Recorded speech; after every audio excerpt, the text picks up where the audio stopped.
こんにちは。今日はですね、最近非常に勢いのあるインスタ360社のアクションカメラに使用することのできるアクセサリーを紹介したいと思います。この7月8月も X3 や Go3 を旅行などに持ち出して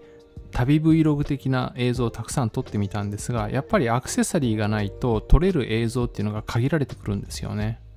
そこで必要になってくるのが用途に合わせたアクセサリーなんですが、かなりたくさんありますので、これらを上手に活用することによって面白いアングルとかタイミングで撮影をすることができるようになります。ということで今回はこの夏私が使ってみて非常に役に立った、皆さんにもぜひおすすめしたいと思えるようなアイテムを全部で10個ほど紹介したいと思います。X3 だけもしくは Go3 だけで使えるものもあれば両方で使えるものもありますが、アクセサリー選びの参考にしていただければ嬉しいです。では早速始めていきましょう。ナンバー10、ヘルメット顎マウントです。これはですね、バイクに乗りながら撮影するときに非常に便利なアイテムです。私も今までもバイク Vlog 的なものをいろいろ撮ってきたんですが、これまでは GoPro のマウントをヘルメットにそのまま両面テープで貼り付けて、そしてアームをいろいろと駆使して、こんな感じでヘルメットの中央、顎の部分に GoPro が来るように頑張っていました。ところがこのインスタ360社のマウントを使うことによってそんな工夫も何も必要がなくて、非常に簡単にマジックテープで固定することができます。取り外しも一発ですし、ヘルメットに何の跡も残りません。見た目からすると大丈夫なのかなって思うような感じなんですが、見た目に反して非常によくできています。かなりがっちりと固定することができます。裏側はシリコンになっていて滑りにくいですし、しっかりと締めてやればカメラがガタガタ揺れたりすることもありません。顎の部分にマウントしますので、かなり高い位置からハンドルなども含めた映像、FOV 的な映像を撮影することができます。バイク乗りの方であれば必携のアイテムだと思います。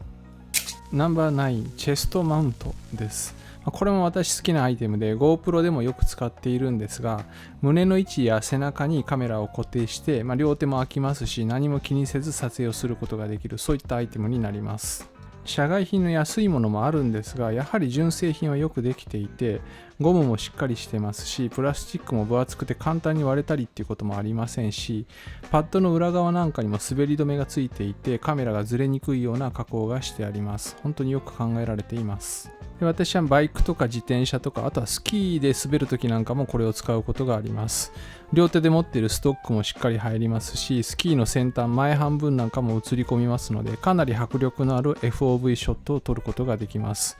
あとは自転車に乗るときも上手に角度を調整してやれば、ハンドル腕の先ぐらいから映り込みますので、これもまた迫力のある FOV ショットを撮ることができます。ナンバー8、防水ハウジングです。これはですね、水の中でしか使うことがないのでかなり用途が限られているんですが、まず X3 用は前回も動画でお見せしているんですが、本当にこれを使うことによって水の中でも X3 の性能をフルに発揮することができます。自撮り棒もケースもカメラも消えます。X3 自体は防水なのでそのまま水につけることができるんですが、光の屈折の関係でそのまま水に入れた場合は被写体が切り取ったような感じのちょっと違和感のある映像になってしまいます。なので水中で360度の綺麗な映像を楽しみたい場合は必ず必要になるアイテムです。Go3 の場合はカメラ単体では防水なんですが、アクションポットは防水ではないので、このケースに入れてやることによって初めて水の中に連れていくことができます。アクションポットに装着した状態で使うことによってバッテリーの持ち時間も飛躍的に伸びますし、カメラの設定とか撮影状況の確認などもできるようになります。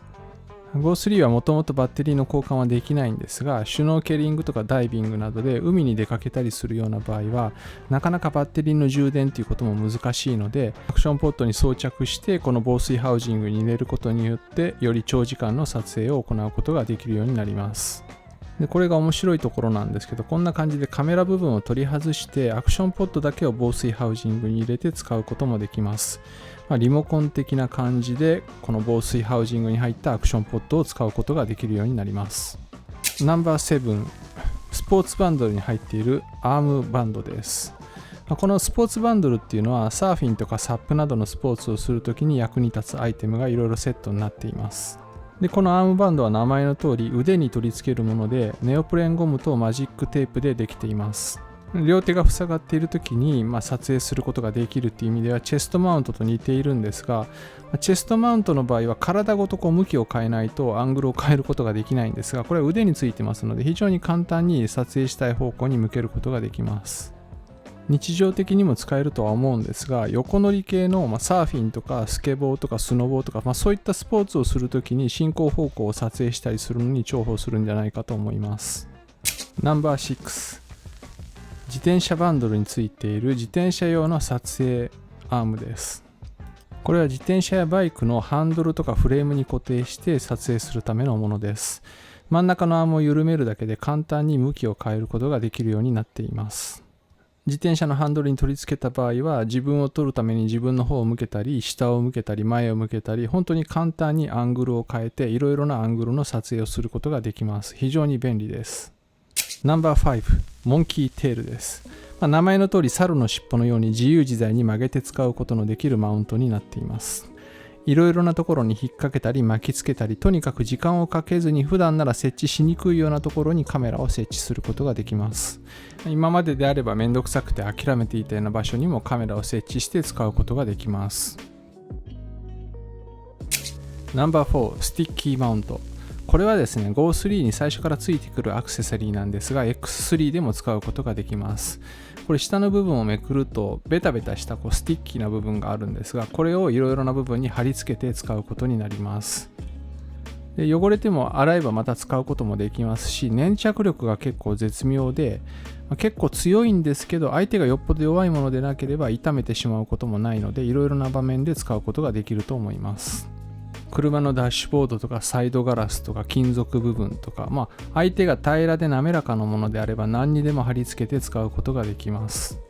で、Go3 であればカメラ単体でもアクションポットに入れた状態でも瞬時に脱着できますし、X3 の場合はこれ下の部分をネジを外すと三脚のネジが現れますので、そこにねじ込むことによって使うことができます。ナンバー3、マグネット式ペンダントマウントと帽子に取り付けるためのマウントです。これは Go3 専用のアクセサリーになりますが、標準でついてくるものです。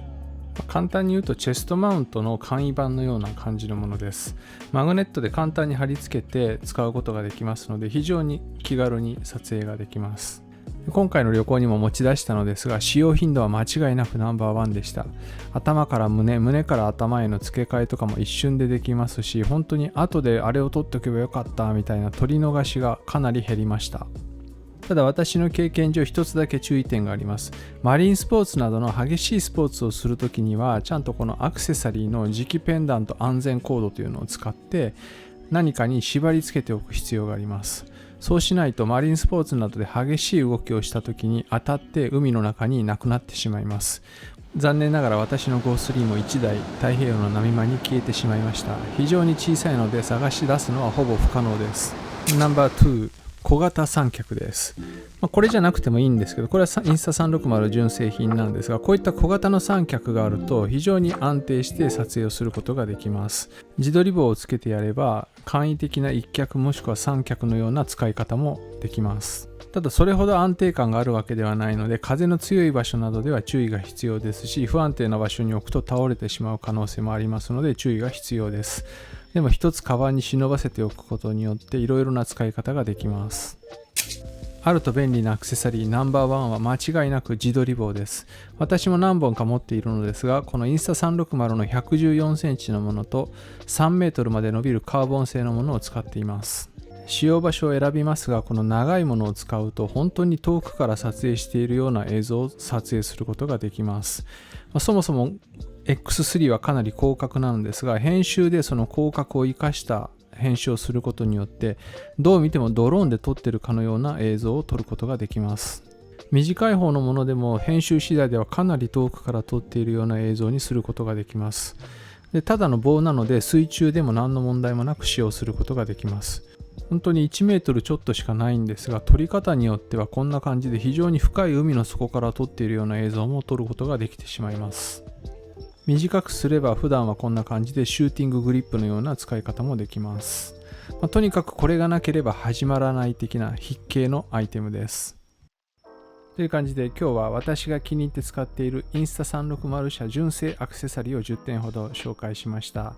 カメラ自体非常に小型で高性能なのでとても気に入っているんですが、こういったアクセサリーをうまく活用することによってやっぱりもっと撮影機会も増えますし、普段撮れないようなアングルでもいろいろ面白い映像を撮ることができます。カメラだけ買うっていうよりもやっぱりこういったアクセサリーにもある程度投資した方がカメラを有効活用できるかなと思います。で社外品のアクセサリーもいろいろ出ているんですが、やっぱり素材の違いとか作りがいろいろ違いますので、純正の方が使いやすくて長持ちするということもあります。個人的には少々高いんですが、純正アクセサリーがおすすめです。皆さんのアクセサリー選びの参考にしていただければ嬉しいです。私のチャンネルではこんな感じでアクションカメラとかそれに関連する商品、さらにミラーレスカメラとかレンズとかそういったカメラに関連するもの、さらに Apple 製品、Mac とか iPhone などに関するレビューとかチュートリアル動画も多数アップロードしてあります。下にリンクを貼っておきますので関心のある方はぜひご覧ください。ということで今回もご視聴ありがとうございました。今回紹介した商品の詳しい情報はそちらも下にリンクを貼っておこうと思います。ではまた次の動画でお会いしましょう。さようなら。